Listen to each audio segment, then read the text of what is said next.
سلام اس پر جو دنیا کے لیے رحمت ہی رحمت ہے، سلام اس پر کہ جس کی ذات فخر آدمیت ہے۔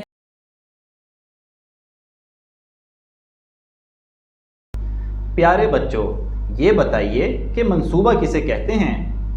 بالکل ٹھیک بتایا، آئندہ کیے جانے والے کام کو بہتر انداز میں کرنے کی تیاری یا عرف عام میں پلان بنانا یعنی پلاننگ کرنا، اس کو منصوبہ بندی یا منصوبہ سازی کہتے ہیں۔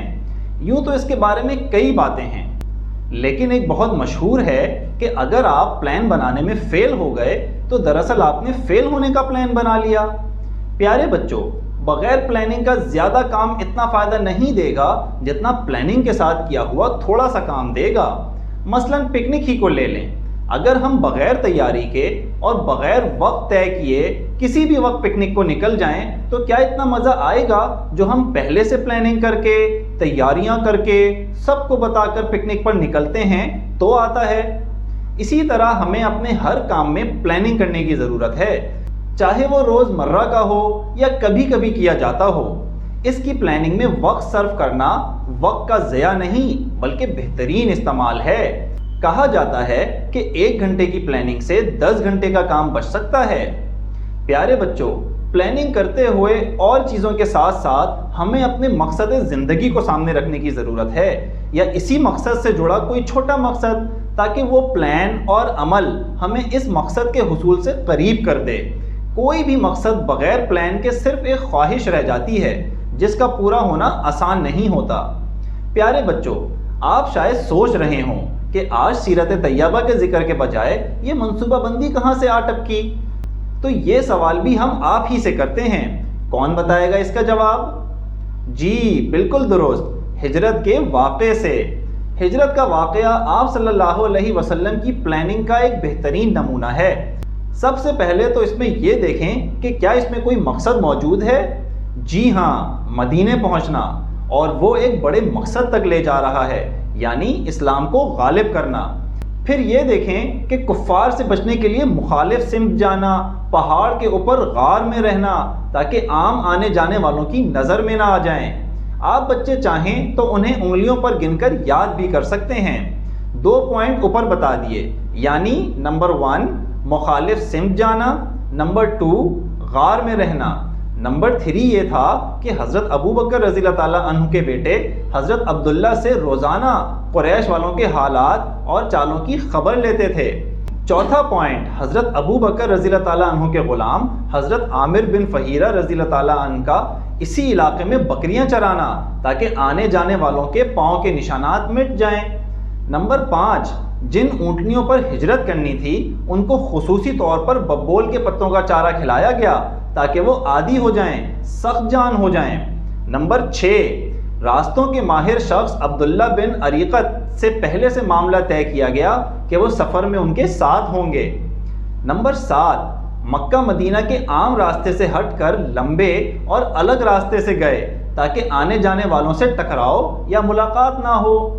نمبر 8 حضرت علی رضی اللہ تعالیٰ عنہ کو اپنی جگہ چھوڑا تاکہ وہ مکہ والوں کی امانتیں انہیں واپس کر کے آئیں، اور جب مشرکین مکہ نے آپ کے گھر میں جھانکا تو وہ حضرت علی کو ہی آپ صلی اللہ علیہ وسلم سمجھے۔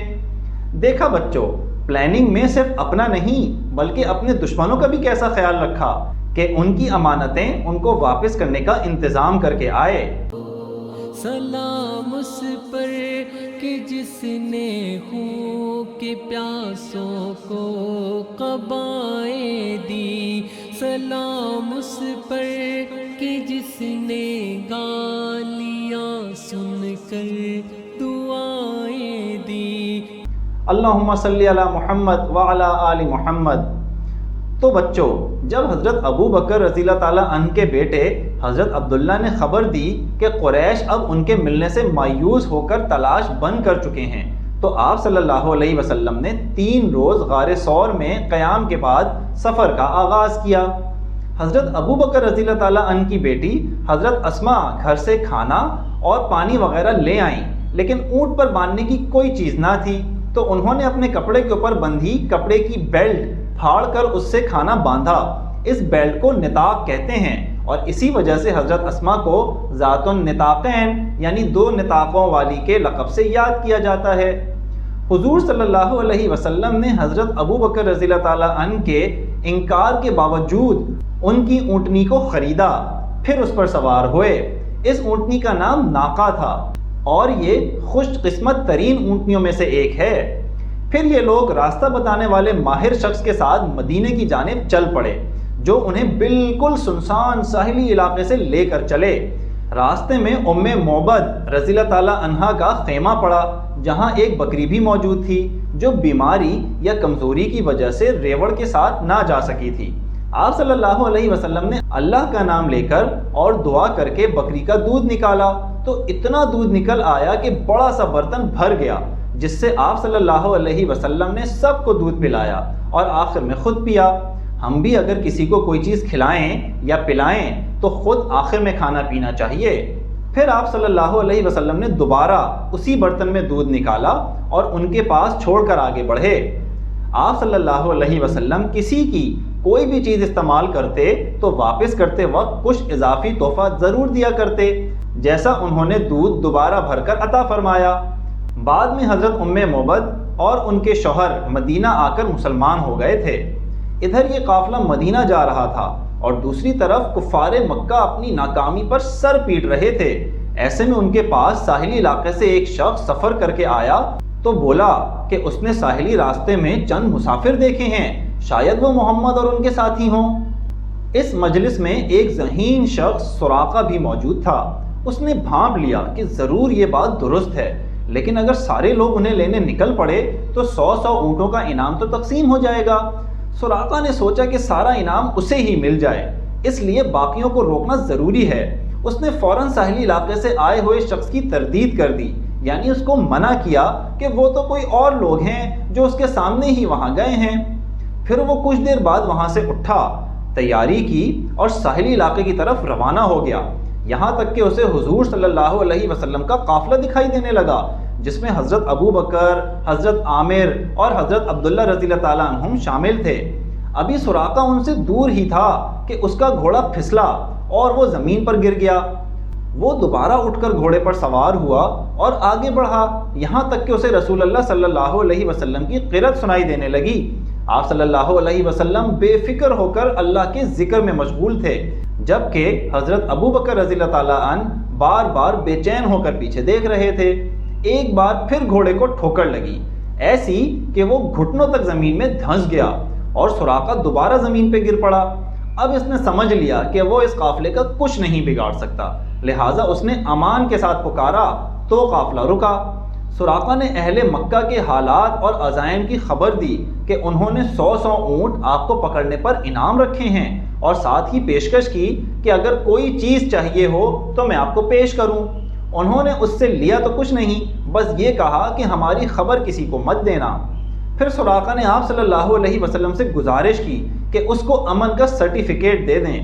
دراصل ہوا یہ تھا کہ جب سراقہ دور تھا تو آپ صلی اللہ علیہ وسلم نے اس کے شر سے بچنے کے لیے دعا کی تھی، جس کے بعد اس کا گھوڑا 2 بار گرا اور وہ یہ سمجھ گیا کہ آپ صلی اللہ علیہ وسلم نے اسے بد دعا دی ہے، اور اب اسے یقین تھا کہ ایک کے بعد دوسری مصیبتیں اس پر آ کر رہیں گی۔ اسی سے بچنے کے لیے اس نے خیریت کا سرٹیفکیٹ مانگا تھا۔ آپ صلی اللہ علیہ وسلم کے حکم پر عامر بن فہیرہ رضی اللہ تعالیٰ عنہ نے چمڑے کے ایک ٹکڑے پر لکھ کر سراقہ کے حوالے کر دیا۔ سراقہ اونٹوں کے لالچ میں آیا تھا، لیکن اب آپ صلی اللہ علیہ وسلم کا ساتھی بن کر ان سے دستبردار ہو گیا تھا، تو آپ صلی اللہ علیہ وسلم نے اسے بشارت دی، سراقہ اس وقت تمہاری کیا شان ہوگی جب تم کسرا یعنی ایران کے بادشاہ کے کنگن پہنو گے۔ سراقہ بہت حیران ہوا ہوگا، بات تھی بھی ایسی کہ جو خود اپنا شہر چھپ کر چھوڑ کر جا رہا ہے، ادھار پر لی ہوئی اونٹنی پر سوار ہے، بے سر و سامانی کا عالم ہے، وہ خبر دے رہا ہے ایسے ملک کے بادشاہ کے زیورات کی جو عرب سے زیادہ دولت مند اور طاقتور ہے۔ لیکن بچوں، یہی ہوتا ہے ویژن اور اللہ پر بھروسہ۔ ضروری نہیں کہ ہمارا ویژن ہماری زندگی ہی میں پورا ہو جائے، لیکن اس کو شروع اس طرح کرنا چاہیے کہ کبھی نہ کبھی کسی نہ کسی کے ہاتھوں یہ مکمل ضرور ہو جائے۔ اور ایسا ہی ہوا۔ حضرت عمر رضی اللہ تعالیٰ عنہ کے دور خلافت میں ایران فتح ہوا اور وہاں سے مال غنیمت آیا، تو حضرت عمر رضی اللہ تعالیٰ عنہ نے کسرا کے زیورات حضرت سراقہ رضی اللہ تعالیٰ عنہ کو پہنائے اور اللہ اکبر کے نعرے لگائے۔ سراقہ جب حضور صلی اللہ علیہ وسلم سے امن کا سرٹیفکیٹ لے کر واپس گئے تو ایسے وفادار بن گئے کہ دوسروں کو بھی آپ صلی اللہ علیہ وسلم کی تلاش میں نکلنے سے روکتے تھے۔